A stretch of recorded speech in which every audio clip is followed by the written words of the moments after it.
पहला नंबर तो 5 मैच कर गया, ओह माय गॉड। दूसरा नंबर 2, ओह ग्रेट, दूसरा नंबर पे मैच कर गया। आज अगर जॉनी करोड़पति बन जाएगा तो कल क्रिसमस धूमधाम से मनाएगा। स्टेला, ठीक 7 बजे घर आ जाना, थॉमस भी आ रहा है। हाँ, जॉनी तो रहेंगे ही। आज क्रिसमस ईव पर टीवी पर बहुत अच्छा मैसेज आने वाला है, सब मिलकर सुनेंगे। प्रभु यीशु हम सबको आशीष देगा। प्रभु यीशु की शरण में जाने से जीवन को लक्ष्य मिल जाता है। अरे मजा आ गया। अरे 60 टिकटों के नंबर अगर मैच नहीं हुआ तो क्या हुआ, 8वें टिकट का नंबर तो मैच हो गया है। इसके 6 नंबरों में से 5 नंबर मैच हो गए हैं। अब 6ठा नंबर भी मैच हो जाएगा तो मैं छुट्टी करके छोड़ूंगा। हे प्रभु, मुझे पैसा नहीं चाहिए, मुझे तो बस सुख शांति चाहिए। पैसे से क्या कुछ नहीं होता।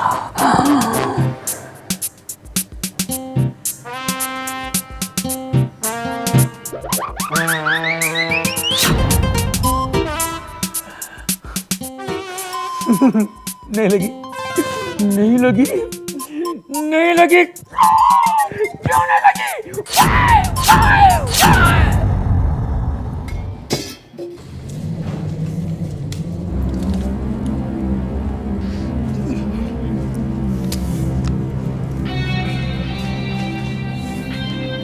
तुमने फिर लॉटरी के टिकट खरीदे? वो क्या है ना, एक्चुअली तुम्हें पता है लॉटरी जुआ है, गैम्बलिंग है, एंड गैम्बलिंग इज अ सिन, ये पाप है।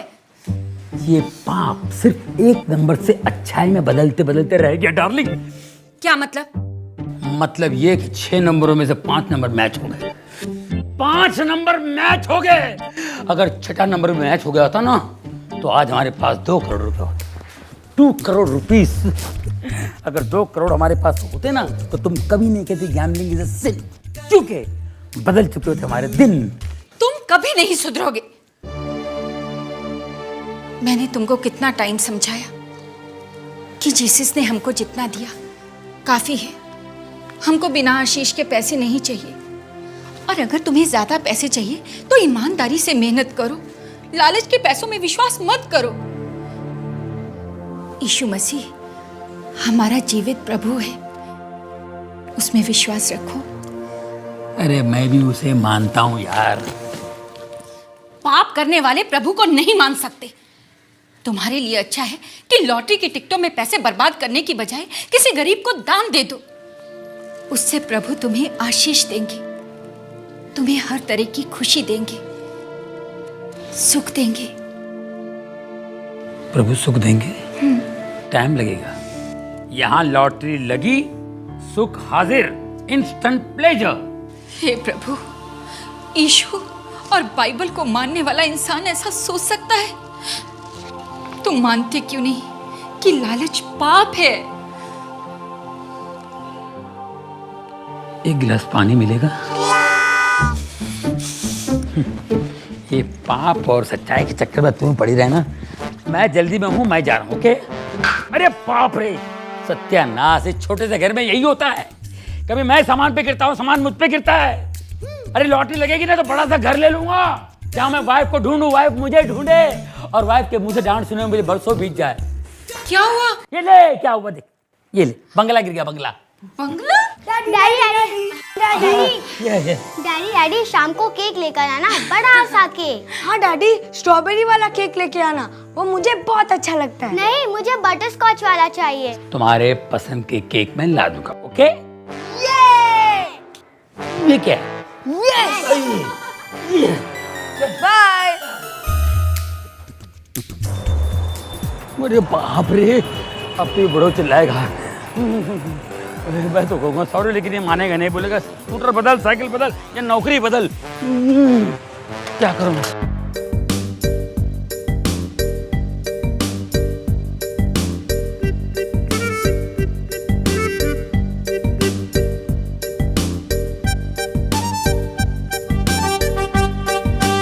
बॉस, मैं आ गया बॉस। जॉनी, तुम आज फिर लेट हो गए। बॉस, मेरा स्कूटर खराब हो गया था, मैं किसी की साइकिल लेकर आ रहा हूँ। Nonsense, you are a nonsense guy. बातें बनाने से और ड्रीम्स देखने से लाइफ नहीं चलता। अव्वल आने के लिए मेहनत करनी पड़ती है, ईमानदारी से काम करना पड़ता है।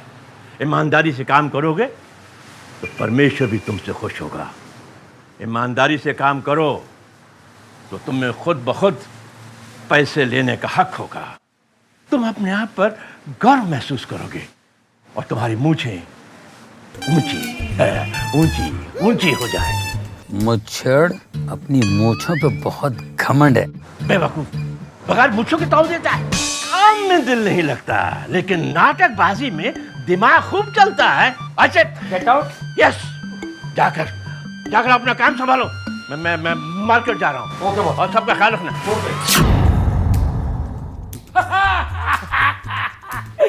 वाह वाह, what a nice man, very nice man. अरे परमेश्वर करे ऐसा प्यारा बॉस हर एक को मिले। ऐसा क्यों? आज उन्होंने मुझसे बहुत प्यार किया। उन्होंने मुझसे कहा कि तुम अव्वल दर्जे के मेहनती इंसान हो। हमको तुम्हारे ऊपर प्राउड फील होता जी। ओए, उनको भी है। और पता है उन्होंने मुझे एडवाइस भी दिया। वो दसो जी। बॉस ने मुझसे कहा कि 2 चीज जिंदगी में कभी बदलना नहीं। वो शर्ट और पैंट। नहीं यार, स्कूटर और ये नौकरी। जॉनी भाई, आप तो ग्रेट हो। थैंक यू वेरी मच, आपने मुझे बता दिया, कंफर्म हो गया। मुझे तो पता ही नहीं था। Thank you. ओ भाई साहब, इस बार क्रिसमस में पार्टी नहीं देती तो बहुत बुरा होगा। अरे पार्टी मिलेगी, पार्टी मिलेगी। एक बार मेरी लॉटरी लग जाने दो। इनमें से एक तो लगेगी, फिर मेरी किस्मत जगेगी।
मॉर्निंग। Hello, good morning. मुझे 100 केक्स मिलेंगे शाम तक? हाँ हाँ जरूर मिल जाएंगे। 100 केक्स, 1000 रुपये एडवांस होगा। शाम तक मिल जाएंगे। हाँ, Thank you. Okay, bye. Bye.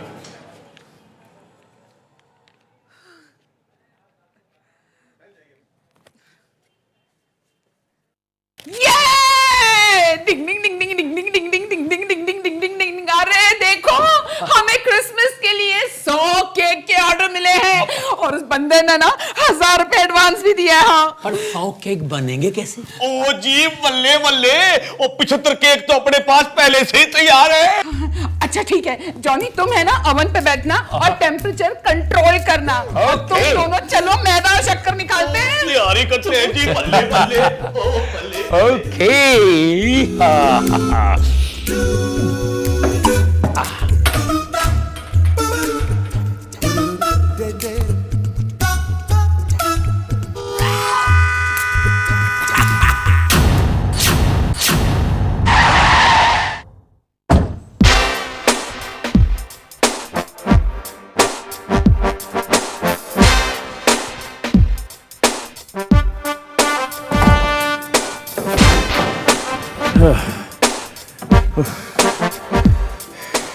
क्या कर रहे हो आप? सर मैं काम कर रहा हूँ। तुम फिर लेट आए?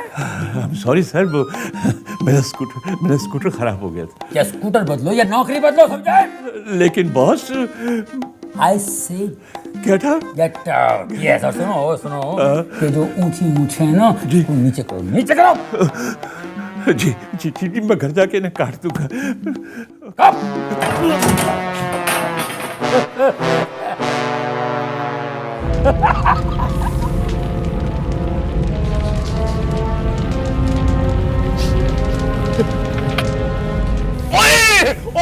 की गिट्टा, ओ आग लग गई। ओए ओ चल गिट्टा। अरे माय गॉड, ये क्या हुआ? ओह जॉनी, तुमने सारे केक जला दिए। अब हम कस्टमर को क्या जवाब देंगे? ऐसा कभी नहीं हुआ। अरे आग बुझाओ। अल्लाह, बॉस देखेगा तो क्या होगा? अरे फायर एक्सटिंग्विशर। ओ जॉनी, तुम सपना देखना कब बंद करेगा? पूरा सत्यानाश कर दिया। हटो पीछे, हटो। क्रिसमस ईव पर 100 केक का ऑर्डर था, अब क्या करोगे? ये धुआं कहाँ से आ रहा है? कहाँ से? है? ये केक किसने जलाया है?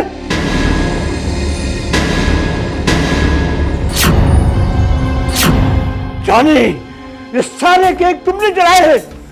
सत्यानाश हो गया। You are simply disgusting, a man good for nothing. जाओ जाओ जाओ, get out from here. आज से तुम्हारी छुट्टी। तुम लोग मेरा मुंह क्या देख रहे हो? क्या अपना काम करो।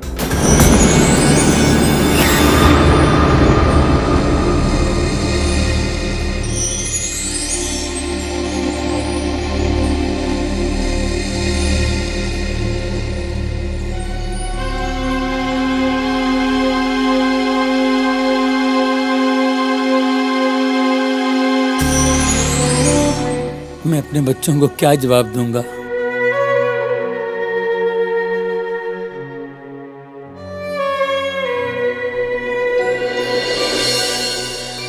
डैडी शाम को केक लेकर आना, बड़ा सा cake. Please daddy, please. Daddy मेरे लिए शाम को स्ट्रॉबेरी वाला केक लेके आना डैडी प्लीज, मुझे वो बहुत अच्छा लगता है।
मैसेज आता ही होगा।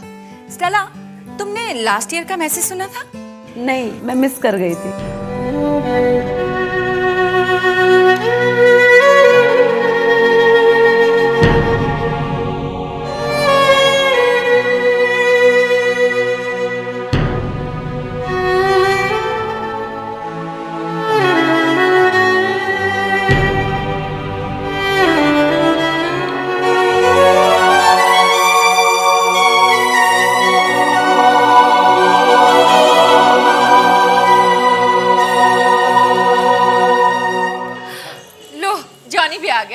जॉनी आओ ना, मैसेज आने वाला है। मैं ऑन करती हूँ। क्रिसमस का संदेश क्या है? इसका सार 3 शब्दों में किया जा सकता है। जो 3 वस्तुएं हैं, पालना, क्रूस और मुकुट। जब हम पहले क्रिसमस का स्मरण करते हैं तो हमें याद आता है पालना, क्योंकि 2000 वर्ष पहले फिलिस्तीन की एक सर्द रात एक बालक जन्मा था। उसका जन्म स्थान एक गौशाला थी तथा उसका पालना और कुछ नहीं वरन चरनी थी। ये इसलिए कि मरियम और यूसुफ गरीब थे और बेतलहम की किसी भी छोटी से छोटी सराय में जगह नहीं थी। परंतु उसका जन्म साधारण नहीं था। बाइबल बताती है कि उस पहली क्रिसमस की रात में स्वर्गदूत ने बेतलहम के बाहर चरवाहों से कहा, मत डरो, देखो मैं तुम्हें बड़े आनंद का सुसमाचार सुना रहा हूं। ये सब लोगों के लिए होगा। लेकिन इसका अर्थ क्या है? 2000 साल पहले किसी बालक के जन्म लेने से हमारे संसार और जीवनों में आखिर क्या फर्क पड़ सकता है? हर युद्ध के दौरान छोटे बच्चे अपने घरों में रहते हैं जबकि उनके पिता युद्ध के लिए चले जाते हैं, और बहुत सी माताएं बच्चों के मन में पिता की याद ताजा रखने की पूरी कोशिश करती हैं। दूसरे विश्व युद्ध के दौरान एक मां अपने छोटे से बेटे को प्रतिदिन सोने के कमरे में ले जाकर उसे पिता की तस्वीर दिखाती थी जो युद्ध पर गए हुए थे। एक दिन बच्चा अपने पिता की तस्वीर को बड़ी चाह से देखता रहा। फिर वो अपनी मां से बोला, मां, कितना अच्छा होता यदि पिताजी इस तस्वीर के फ्रेम से बाहर निकल आते। सदियों से लोग आसमान की तरफ देखकर यह आस लगाए हैं कि उस स्वर्गीय फ्रेम में से परमेश्वर निकल कर आए, अपनी पहचान कराएं और हम में मिल जाएं। बाइबल बताती है कि परमेश्वर ने बैतलहम की उस साधारण सी गौशाला में ठीक ऐसा ही किया। प्रभु यीशु मसीह किसी साधारण बालक के समान नहीं थे। ये चाहे हमें अजीब और समझ से परे लगे, बाइबल के अनुसार कुंवारी मां से जन्मा ये बालक मनुष्य के रूप में परमेश्वर था। उसने जगत की सोच को बदल डाला। क्या आप चकित हैं कि परमेश्वर को जान पाना संभव है? हाँ, आप जान सकते हैं। पहले क्रिसमस के उस पालने के कारण जान सकते हैं। परमेश्वर ने मनुष्य रूप धारण किया प्रभु यीशु के रूप में। उन्होंने ऐसा क्यों किया? इसलिए कि वो हमसे प्रेम करते हैं और चाहते हैं कि हम उन्हें व्यक्तिगत रूप से जानें।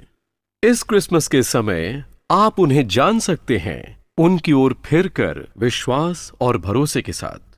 परंतु हम क्रिसमस को अलग नहीं कर सकते उस क्रूस से जिस पर प्रभु यीशु मारे गए। प्रभु यीशु इस जगत के सबसे बड़े शिक्षक रहे हैं, परंतु उनके आने का प्राथमिक उद्देश्य परमेश्वर और मनुष्य का मेल कराना था। उनके जन्म की घोषणा करने वाले स्वर्गदूत ने कहा वो अपने लोगों का उनके पापों से उद्धार करेगा। प्रभु यीशु स्वयं अपनी मृत्यु के विषय में कहते हैं, इस अंत के कारण मैंने जन्म लिया। इसके वर्षों बाद प्रेरित पौलुस ने लिखा, मसीह यीशु पापियों के उद्धार के लिए संसार में आए। जब आप समाचारों की सुर्खियां पढ़ते हैं या खबरों को सुनते हैं तो आप ये महसूस करते हैं कि मनुष्य जाति में कहीं कुछ गंभीर समस्या है। घृणा, वासना, लोभ, हिंसा, ईर्ष्या और भ्रष्टाचार हजारों रूप में रोज हमारे सामने प्रकट हो जाते हैं। मनुष्य एक विरोधाभास के समान है, जहां एक तरफ वो प्रदर्शित कर सकता है भलाई, प्रेम, कृपा और करुणा, वहीं दूसरी तरफ उसके हृदय और दिमाग में हर प्रकार का विद्रोह, दुष्टता और पाप भरा पड़ा है। आज के संसार की सबसे बड़ी समस्या राजनीतिक नहीं है, न ही सामाजिक और आर्थिक है। सबसे बड़ी समस्या है मनुष्य हृदय। बाइबल के अनुसार मनुष्य जाति बीमारी से पीड़ित है। इस बीमारी ने, जिसे बाइबल पाप कहती है, मनुष्य के जीवन और समाज के हर पहलू को प्रभावित किया है। इससे भी बढ़कर इसने हमें उस परमेश्वर से दूर कर दिया जिसने हमें सृजा और चाहा कि हम उसकी संगति में रहें। चाहे हम क्रूस की उस मृत्यु को पूरी तरह न समझ पाएं, परंतु ये परमेश्वर की इच्छा थी कि हम उसके पास वापस लौट आएं। मसीह द्वारा हमारे पापों की क्षमा संभव हो पाई। हमें हमारे पापों की क्षमा मिल सकती है तथा परमेश्वर से हमारा मेल हो सकता है केवल उस क्रूस के कारण। आप देख सकते हैं कि क्रूस और पुनरुत्थान मनुष्य की एकमात्र आशा है। ये महत्वपूर्ण घटना जो 2000 वर्ष पहले हुई थी। परमेश्वर हम सब से कह रहे हैं, मैं तुमसे प्रेम करता हूं, तुम्हें क्षमा करना चाहता हूं, तुम्हें पास लाना चाहता हूं, तुम्हें नया हृदय डालना चाहता हूं, तुम्हें शांति, आनंद और भविष्य की आशा देता हूं। यही क्रिसमस का शुभ संदेश है। क्रिसमस का संदेश पालने के साथ ही समाप्त नहीं होता, क्रूस के साथ भी नहीं होता। ये तब तक समाप्त नहीं होगा जब तक कि हम मुकुट को न देख लें। एक दिन मानव इतिहास का महिमामयी अंत होगा। बाइबल के अनुसार मसीह का दोबारा आगमन होगा, परमेश्वर के राज्य को अंतिम और निर्णायक विजय दिलाने के लिए। हां, भविष्य के लिए आशा है, क्योंकि यीशु मसीह राजाओं के राजा और प्रभुओं के प्रभु की तरह आएंगे। न्यूयॉर्क में स्थित संयुक्त राष्ट्र की इमारत के ऊपर पत्थर की स्लेट पर एक पद अंकित है भविष्य के विषय में, बाइबल की यशाया पुस्तक में से, जो अभी तक पूरा नहीं हुआ। लिखा है, वो अपनी तलवारों को पीटकर हल्का फाल और अपने भाले को हंसिया बनाएंगे। फिर कोई देश दूसरे के विरुद्ध न तलवार उठाएगा और न लोग भविष्य में युद्ध की विद्या सीखेंगे। कितना सुखद विचार है। ये विचार युद्ध से थके हारे और हताश अनगिनत लोगों का स्वप्न और आशा है। इसे यशाया में पढ़कर आप जानेंगे कि इसमें उस समय का जिक्र है जब मसीह पूरी पृथ्वी पर राज करेगा।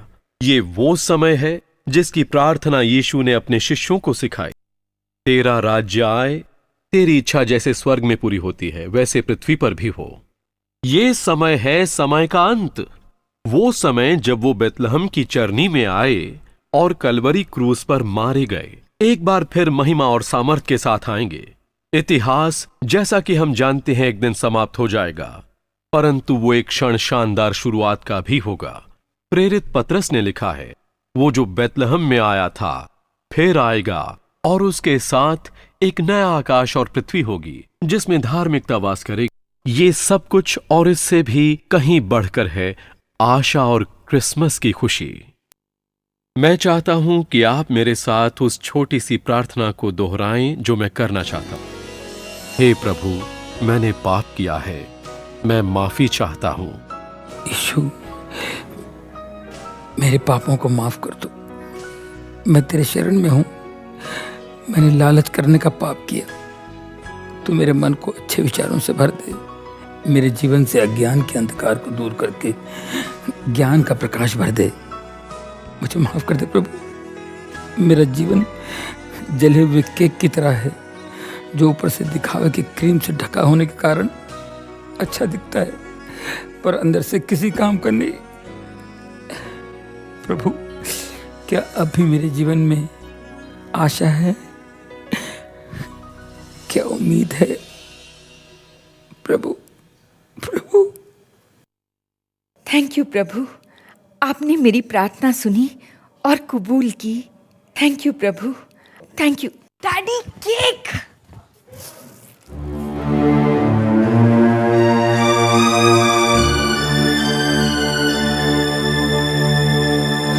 प्रभु, ये जला हुआ केक लाकर मैंने बच्चों को धोखा दिया है प्रभु। मगर मैं क्या करता, मैं मजबूर था। मगर मैं अपने बच्चों की नजरों में गिरना नहीं चाहता हूँ प्रभु।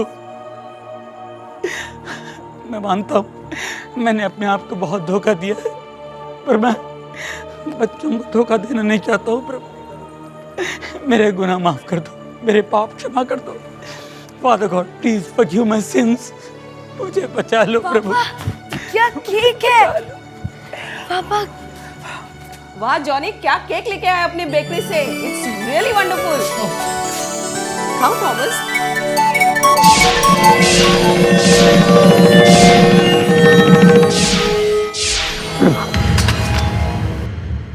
थैंक यू प्रभु। ये आश्चर्य काम, ये मिरेकल आप ही कर सकते हैं प्रभु। धन्यवाद। मैं आज जान गया हूं कि मुझ जैसे पापी के लिए भी उम्मीद है, आशा है। Thank you lord. धन्यवाद प्रभु।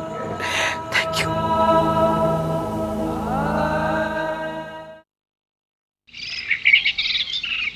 Happy Christmas boss.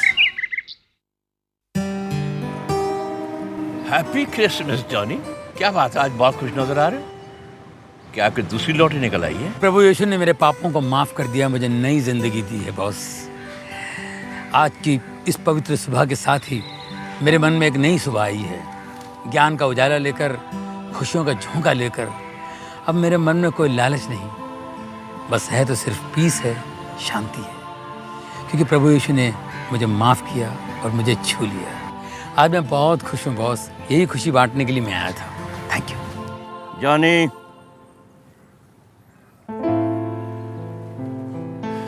जब मन में सवेरा आता है तो जीवन में भी सवेरा आता है। अगर उस यीशु ने तुझे माफ कर दिया है तो मैं भी तुझे माफ कर सकता हूं। After all, I am also his follower. ये लो, आशा की पुस्तक, द बुक ऑफ होप। ये तुम्हें सही मार्ग दिखाएगी, सही रास्ता बताएगी। इसे पढ़कर तुम जिंदगी का ट्रुथ समझ सकोगे। जिंदगी की सच्चाई तुम्हें मालूम हो जाएगी। तुम्हारे मन में जो भी अंधकार है वो दूर हो जाएगा और तुम खुद ब खुद प्रभु के चरणों में चले जाओगे। और हाँ जॉनी, कल से तुम काम पर आ रहे हो। Thank you sir.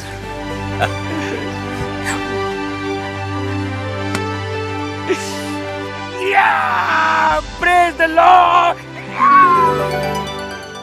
देखा आपने किस तरह जॉनी बेकर का जीवन बदल गया और उसके पाप क्षमा हो गए। आपका भी जीवन प्रभु यीशु मसीह बदल सकते हैं। अगर आपके हृदय को भी इस क्रिसमस के संदेश ने छुआ है तो आप मेरे साथ साथ इस पश्चाताप की प्रार्थना को दोहराइए। प्रभु, मैं इसी क्षण अपने पापों की क्षमा मांगता हूँ और अपने हृदय के द्वार आपके लिए खोलता हूँ। मैं आपको अपने प्रभु और उद्धारकर्ता स्वीकार करता हूँ। इस क्रिसमस मेरे हृदय में जन्म लीजिए और मेरी प्रार्थना को कबूल कीजिए, क्योंकि ये प्रार्थना मैं प्रभु यीशु मसीह के नाम से कर रहा हूँ। आमीन।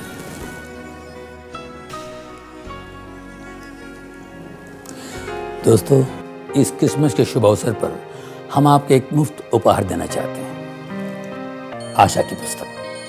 ये पुस्तक कई भाषाओं में उपलब्ध है। हमें आज लिखिए। हमारा पता है My Hope India, post box number 52, Secunderabad 500003, Andhra Pradesh, Bharat.